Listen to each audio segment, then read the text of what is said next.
وزیراعظم شہباز شریف وفاقی کابینہ کے اجلاس سے گفتگو کر رہے ہیں۔ پیٹرولیم منسٹر پیٹرولیم اور کاوشوں سے ڈیزل کی قیمت میں آج 32 روپے فی لیٹر کی کمی ہوئی ہے اور یہ ایک انتہائی خوشائن بات ہے۔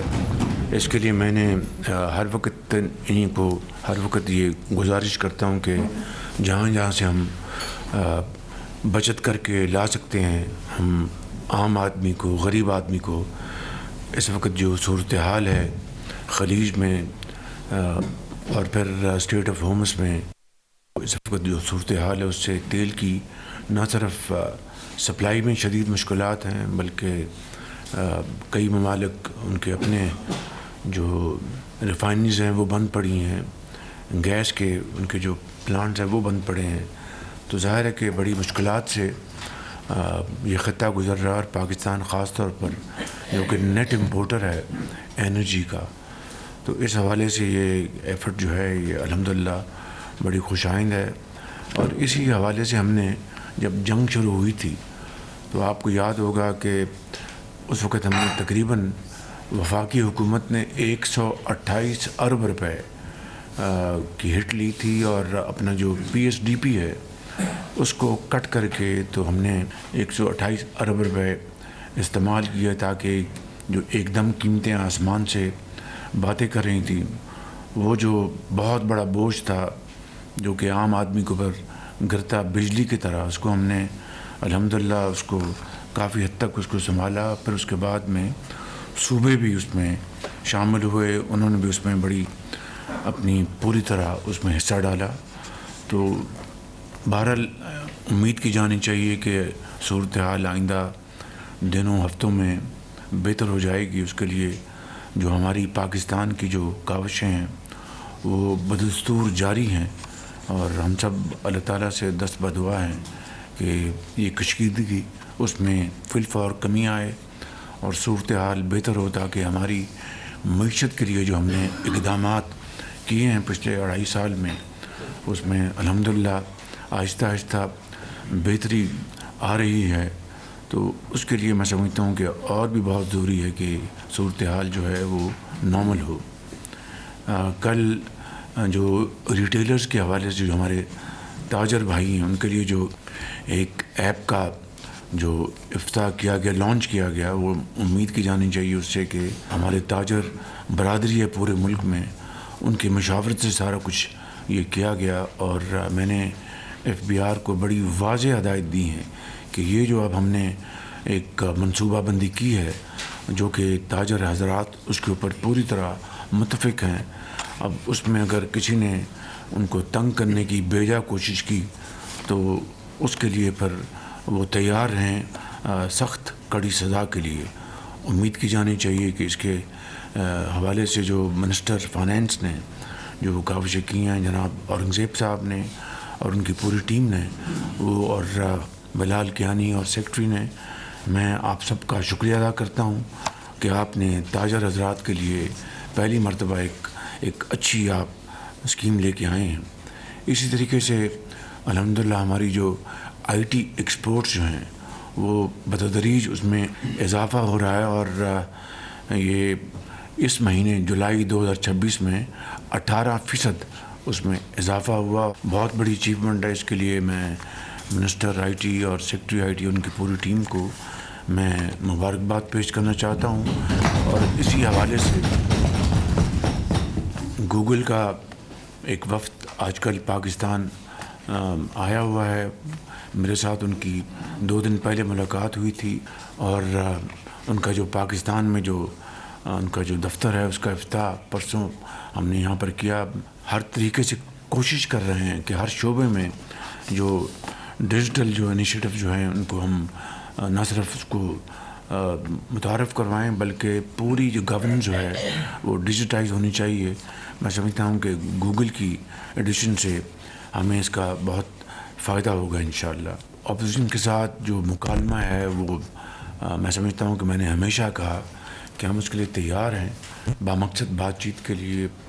فلور آف دی ہاؤس پہ بھی میں نے کہا، کابینہ میں بھی کہا، آج پھر میں یہ بات دہرانا چاہتا ہوں کہ ایک بامقصد بات چیت کے لیے ہم تیار ہیں، اور اس کے لیے میں پھر اس فورم سے اپوزیشن کو انوائٹ کرتا ہوں کہ وہ آئیں، بیٹھ کے بات کریں اور جو معاملات ہیں ان کو بات چیت سے طے کریں تاکہ پاکستان کی معاشی ترقی، جمہوریت کو ہم تقویت دے سکیں.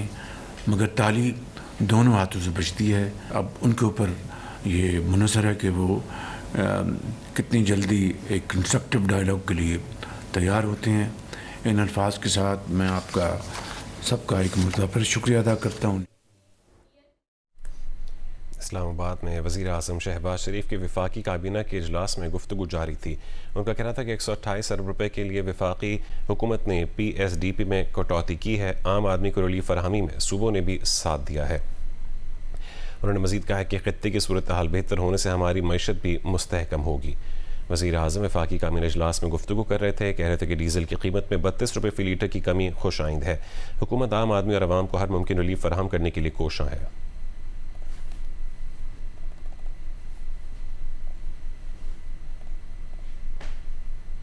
یہاں آپ کو خبر دیں کہ بانی پی ٹی آئی کے اسپتال منتقلی کے فیصلے پر چیف کمشنر اسلام آباد کی نظر ثانی درخواست سپریم کورٹ نے اعتراض لگا کر واپس کر دی ہے.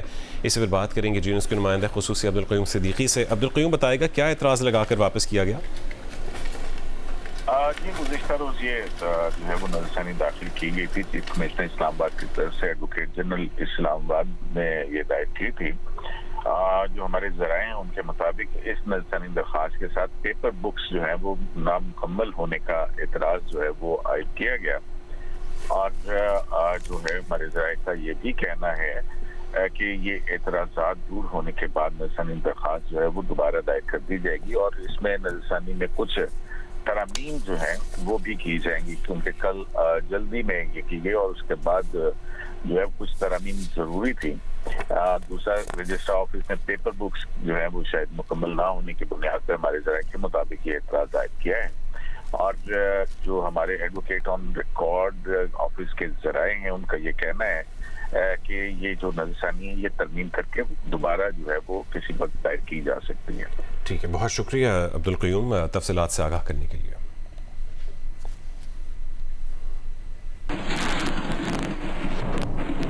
سیکیورٹی فورسز نے بلوچستان میں آپریشن رد الفتنہ 3 کے تحت کارروائیاں کی ہیں. سیکیورٹی ذرائع کے مطابق پنجگور قلعہ سوران میں کامیاب انٹیلیجنس بیسڈ آپریشن کے دوران فتنہ ہندوستان کے 5 دہشت گرد ہلاک کر دیے گئے جبکہ متعدد زخمی ہو گئے. سیکیورٹی ذرائع کے مطابق دہشت گرد موٹر سائیکلوں پر سوار دہشت گردی کی کارروائی کرنے جا رہے تھے.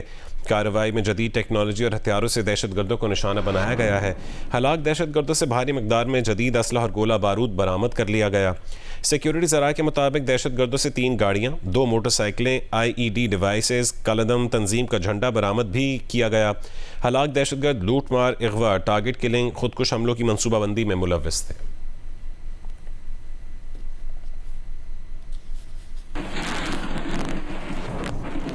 امریکہ کے صدر ڈونلڈ ٹرمپ نے ایران کے خلاف معاشی جنگ کا اعلان کر دیا ہے. دنیا کو خبردار کیا ہے کہ وہ تیل کی سمگلنگ سمیت ایران سے ہر قسم کا معاشی تعلق توڑ لے ورنہ بڑے اقتصادی نتائج بھگتنا ہوں گے. اپنے بیان میں صدر ٹرمپ نے کہا کہ چاہتے ہیں کہ اتحادی ہمارے ساتھ کھڑے ہوں اور ایران کو تنہا اور شکست سے دوچار کریں. صدر ٹرمپ نے اپنے بیان میں کہا کہ کوئی بھی ملک جو اپنے مالیاتی اداروں، بزنسز، ہوائی اڈوں اور حکومتی اداروں کو اجازت دے گا کہ وہ ایران کے لیے زندگی جاری رکھنے میں مدد کا کردار ادا کریں اسے شدید معاشی نتائج بھگتنا ہوں گے. تیل کی سمگلنگ، کیش منتقلی، تبادلے اور شپ رجسٹریز فرنٹ کمپنیوں کو فوری روکنا ہوگی. صدر ٹرمپ نے ممالک کو خبردار کیا کہ انہیں پتہ ہے کہ وہ کس کے ساتھ ہیں. یہ ایران پر بڑا اقتصادی حملہ ہوگا. صدر ٹرمپ نے کہا ہے کہ کسی نے بھی اسلامی جمہوریہ ایران کو ڈیل کے لیے اتنے بڑے مواقع نہیں دیے جتنے انہوں نے دیے. افسوس کی بات ہے کہ ایران انہیں قبول کرنے میں ناکام رہا. اب ایران کے خلاف ایسا تباہ کن آپریشن کیا جا رہا ہے جو پہلے کسی ملک کے خلاف نہیں کیا گیا. یہ اقتصادی جنگ ہے جو ایران کو غیر معمولی طور پر تنہا کر دے گی. انہوں نے دعویٰ کیا کہ ایران کی بحریہ ختم کی جا چکی، ایران کی فضائیہ تباہ کی جا چکی اور ان کی فوجی فیکٹریاں ملبے کا ڈھیر بنائی جا چکی ہیں. ایرانی کرنسی بے قیمت اور ملک انتہائی نازک صورتحال سے دوچار ہے. ٹرمپ نے کہا کہ ان کے اعلان کردہ یہ تاریخی اقدامات ایران کو مفلوج کر دیں گے اور وہ دنیا میں دہشت پھیلانے کے قابل نہیں بچے گا. ایران کبھی نیوکلیئر ہتھیار حاصل نہیں کر سکے گا.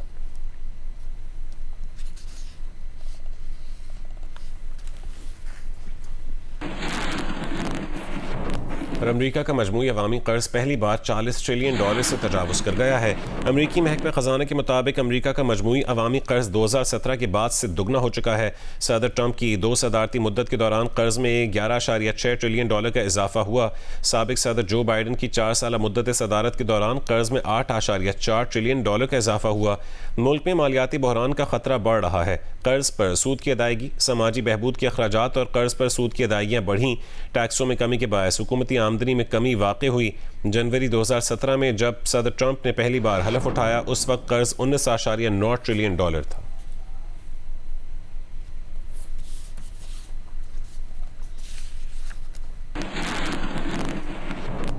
شام کے وزیر خارجہ اسعد حسن سرکاری دورے پر اسلام آباد میں موجود ہیں اور اس وقت دفتر خارجہ پہنچے ہیں۔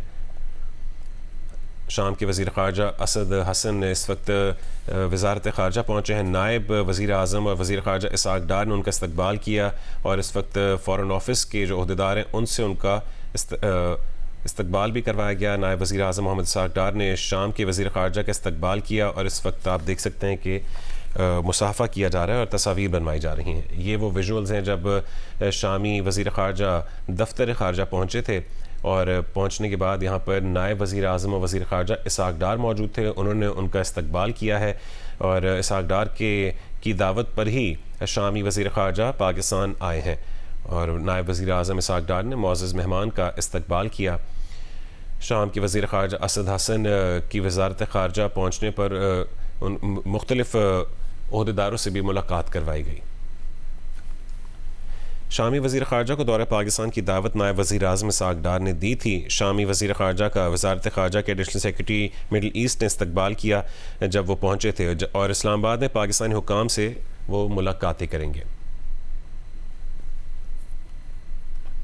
شام کے وزیر خارجہ وزارت خارجہ پہنچے ہیں اور وزارت خارجہ پہنچنے پر ان کا استقبال نائب وزیر اعظم و وزیر خارجہ اسحاق ڈار کی جانب سے کیا گیا۔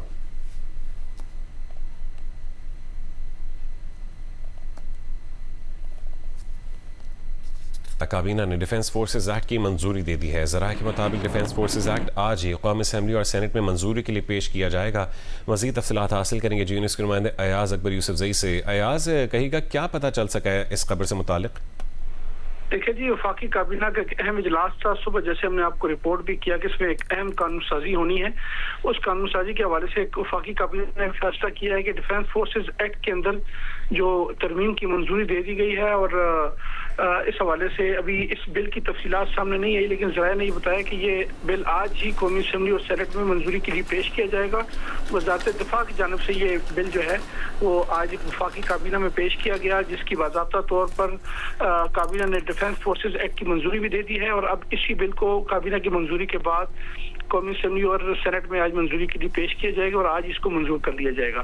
اس بل کی کیا مندرجات ہے، کیا تفصیلات ہے، ابھی تک تاحال سامنے نہیں ہے۔ ٹھیک ہے، بہت شکریہ ایاز اکبر اپڈیٹ کرنے کے لیے۔ سیکیورٹی فورسز نے بلوچستان میں آپریشن رد الفتنہ 3 کے تحت کارروائیاں کی ہیں۔ سیکیورٹی ذرائع کے مطابق پنجگور کلی سووران میں کامیاب انٹیلیجنس بیسڈ آپریشن کے دوران فتنہ ہندوستان کے 5 دہشت گرد ہلاک کر دیے گئے جبکہ متعدد زخمی ہو گئے۔ سیکیورٹی ذرائع کے مطابق دہشت گرد موٹر سائیکلوں پر سوار دہشت گردی کی کارروائی کرنے جا رہے تھے۔ کارروائی میں جدید ٹیکنالوجی اور ہتھیاروں سے دہشت گردوں کو نشانہ بنایا گیا۔ ہلاک دہشت گردوں سے بھاری مقدار میں جدید اسلحہ اور گولہ بارود برآمد کر لیا گیا۔ سیکیورٹی ذرائع کے مطابق دہشت گردوں سے 3 گاڑیاں، 2 موٹر سائیکلیں، IED ڈیوائس، قلعدم تنظیم کا جھنڈا بھی برآمد کیا گیا۔ ہلاک دہشت گرد لوٹ مار، اغوا، ٹارگٹ کلنگ اور خودکش حملوں کی منصوبہ بندی میں ملوث تھے۔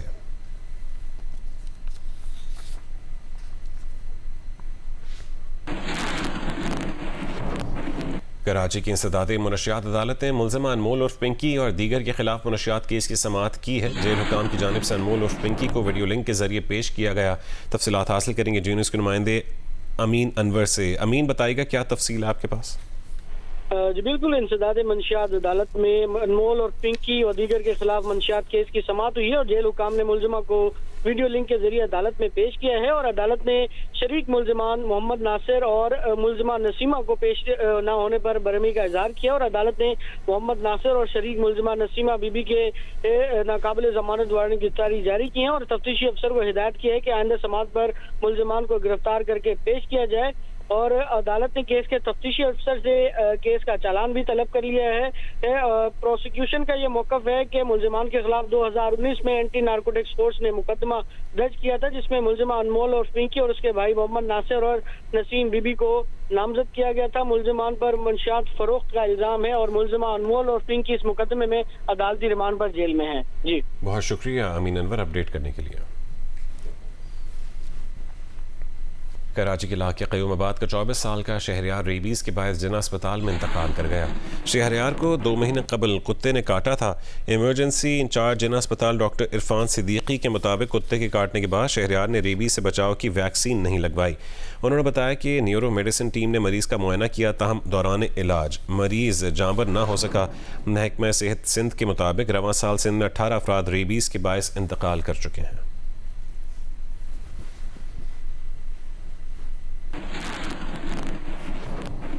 سندھ پولیس کو مطلوب بین صوبائی کار لفٹر گروہ کے 2 کارندے لاڑکانہ میں مبینہ پولیس مقابلے میں مارے گئے۔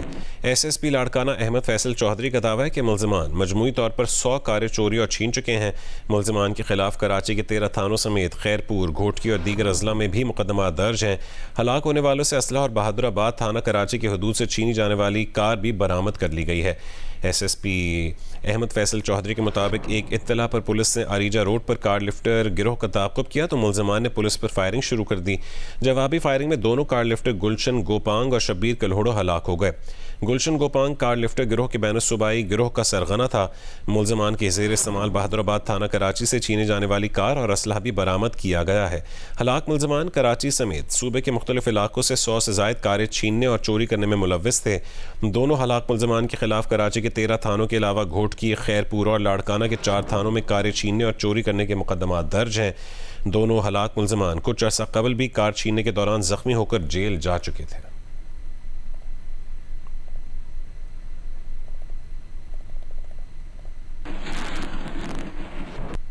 World taekwondo president cup Asian region کے مقابلے اختتام کی جانب بڑھ رہے ہیں۔ مقابلوں میں غیر ملکی کھلاڑی اپنی مہارت کا بھرپور مظاہرہ کر رہے ہیں، جبکہ دوسری جانب پاکستان کے کھلاڑیوں کی کارکردگی مایوس کن رہی ہے۔ کھلاڑیوں کا کہنا ہے کہ ہمیں جدید ٹریننگ کا موقع ہی نہیں ملتا۔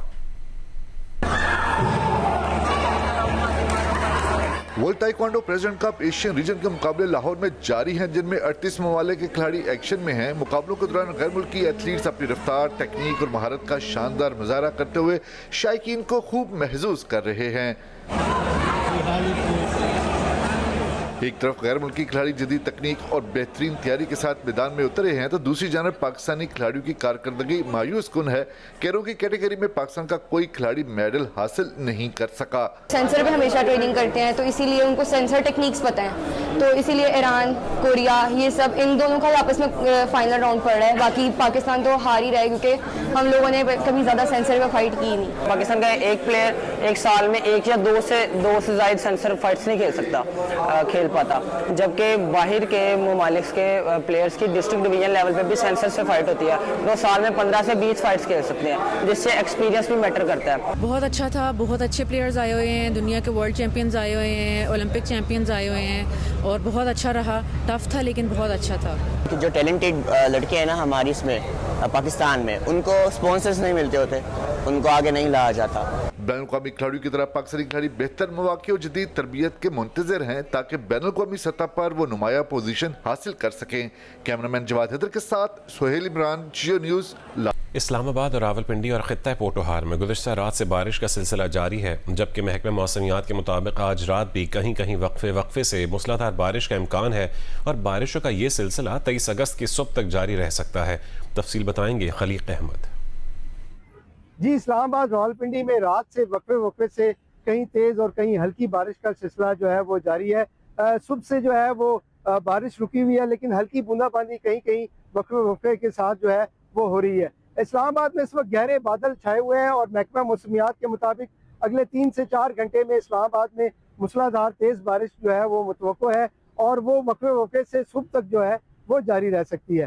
آج اسلام آباد کا جو زیادہ سے زیادہ درجہ حرارت ہے وہ 28 سینٹی گریڈ اور جو کم سے کم ہے وہ 21 سینٹی گریڈ ریکارڈ رہنے کا امکان ہے۔ حبس میں کمی آئی ہے، درجہ حرارت بھی کم ہوئے ہیں، لیکن بارش جو ہے وہ ابھی اسٹل جو ہے وہ اسلام آباد راولپنڈی میں موجود ہے۔ محکمہ موسمیات کا کہنا ہے کہ چونکہ بادلوں سے بہت سارا موئسچر نکل چکا ہے تو یہ اسلام آباد راولپنڈی میں تیز بارشوں کا آخری اسپیل ہو سکتا ہے. یہ ویسے بارشوں کا جو سلسلہ ہے وہ 23 اگست تک جو ہے وہ جاری رہ سکتا ہے. جی سندھ کے بیشتر مقامات پر موسم گرم اور مرطوب رہے گا، جبکہ کراچی سمیت سندھ کی ساحلی پٹی پر موسم خوشگوار اور بوندا باندی کا امکان ہے. تفصیل بتائیں کہ انیبا ضمیر شاہ. سندھ کے بیشتر مقامات پر ان دنوں موسم گرم اور مرطوب رہتا ہے، جبکہ کراچی سمیت سندھ کی ساحلی پٹی پر موسم کافی خوشگوار رہ رہا ہے. اس وقت بھی کراچی میں مطلع ابرآلود ہے. جنوب مغرب سے سمندری ہوائیں 10 سے 15 کلومیٹر فی گھنٹہ کی رفتار سے چل رہی ہیں، جبکہ آج دن کا جو زیادہ سے زیادہ درجہ حرارت ہے وہ 31 سے 33 ڈگری سینٹی گریڈ تک رہ سکتا ہے.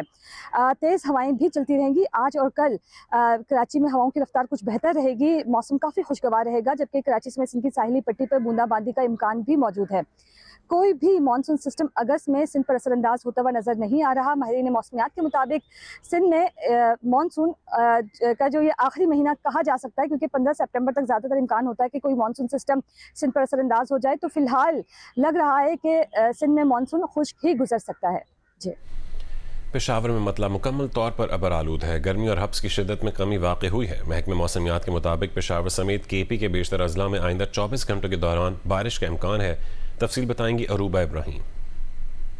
جی پشاور میں اس وقت مطلع مکمل طور پر ابرآلود ہے. ہلکی ہلکی ہواؤں کا سلسلہ وقفے سے جاری ہے. گزشتہ رات پشاور سٹی اور ایئرپورٹ ایریا میں بوندا باندی ہوئی ہے، جس کے باعث جو پشاور میں گزشتہ کئی دنوں سے شدید گرمی اور حبس کا راج تھا اس میں کمی واقع ہوئی ہے. محکمہ موسمیات کے مطابق پشاور میں آج کم سے کم درجہ حرارت 26 ڈگری سینٹی گریڈ ریکارڈ کیا گیا ہے، جبکہ آج زیادہ سے زیادہ 34 ڈگری سینٹی گریڈ تک بڑھنے کا امکان ہے. ہوا میں نمی کا تناسب 92% ریکارڈ کیا گیا ہے. گزشتہ 24 گھنٹوں کے دوران صوبے میں سب سے زیادہ بارش مردان تختبئی میں 59 ملی میٹر ریکارڈ کی گئی ہے. محکمہ موسمیات کے مطابق پشاور سمیت خیبر پختونخوا کے بیشتر اضلاع میں آئندہ 24 گھنٹوں کے دوران مزید بارش کا امکان ہے. محکمہ موسمیات کا کہنا ہے کہ خیبر پختونخوا میں وقفے سے بارشوں کا سلسلہ 22 اگست تک جاری رہے گا. جی جہلم کے علاقے ٹھٹی گجرا برساتی نالے میں 2 گاڑیاں بہہ گئی ہیں. ریسکیو کے مطابق گاڑیوں میں سوار افراد کو بحفاظت نکال لیا گیا. منی ڈیم کا پانی آبادی میں داخل ہو گیا ہے، جس کے باعث گھروں کو خالی کروایا جا رہا ہے. ضلع انتظامیہ کے مطابق دھنیالہ روڈ پر پل برساتی پانی میں بہہ گیا ہے، جس سے شہر سے رابطہ منقطع ہو گیا ہے.